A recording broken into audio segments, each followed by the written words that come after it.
During your tenure as a special rapporteur on the occupied Palestinian territory, you published several reports, but your latest one, The Economy of Genocide and Unresolved Settlements, led the U.S. to impose sanctions on you. As a human rights advocate, how do you receive these unilateral measures?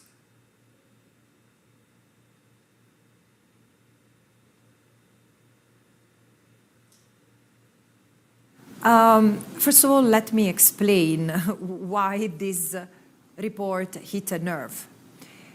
I wrote that Israel has over the years maintained an economy of the occupation made of using private actors to advance the displacement and replacement of the Palestinians. For example, Israel would have not been able to displace the Palestinians without the weapons used to brutalize and terrorize them, without the construction machinery used to demolish their homes, to control their land, to uproot the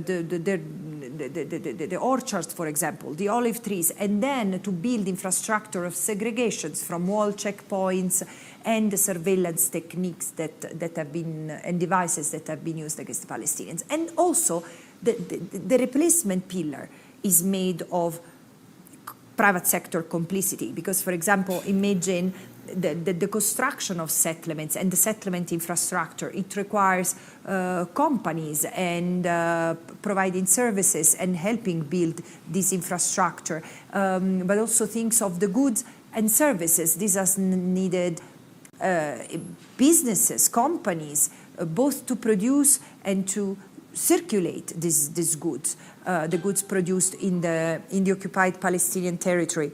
And of course, this has helped replace the Palestinians. But also I would like to make the comment that what happens in the settlements is extremely connected to the life in Israel. Israel maintained the colonies in order to have 10% of its population living with very convenient housing conditions in the occupied Palestinian territory. Israel exploits all the water and other natural resources in the occupied Palestinian territory, depriving the Palestinians. And all these, which is an economy of the occupation, would have not been possible without the involvement of other actors that would appear neutral, like banks, pension funds, or even universities. Now, these would have already been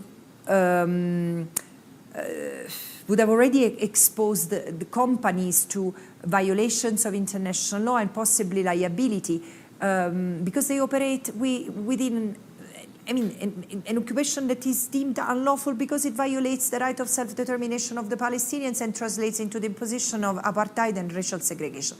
However, after the beginning of the genocide, these companies have announced their support, and without their engagement, the genocide would have not been possible, with this destructive impact. For example, the weapons that have been used to control the Palestinians across the occupied Palestinian territory have continued to be provided to Israel. Israel has customized them. Israel has used the services and advice from the military companies and arms manufacturers. Israel has used technology in order to make these, to customize these weapons and make them even more lethal, like unmanned technology, customized radars and killing drones, or quadcopters, etc. And of course, for each of the sectors that I investigated, I provided names. I named 48 companies. 20% of them are Americans, are in the US, sorry.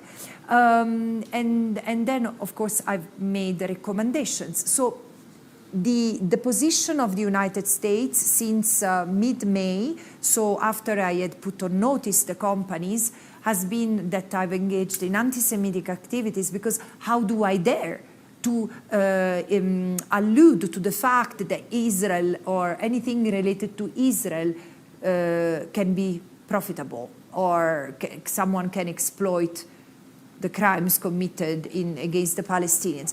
I mean, this is a very twisted argument, and of course it has not stopped there, because eventually the United States has imposed the sanctions on me, which is appalling. Again, this is a precedent, the first case of this sort in the occupied, in the history of the United Nations, hopefully the last one, but also it must be reversed because it's a dangerous assault against the privileges and immunities of the United Nations.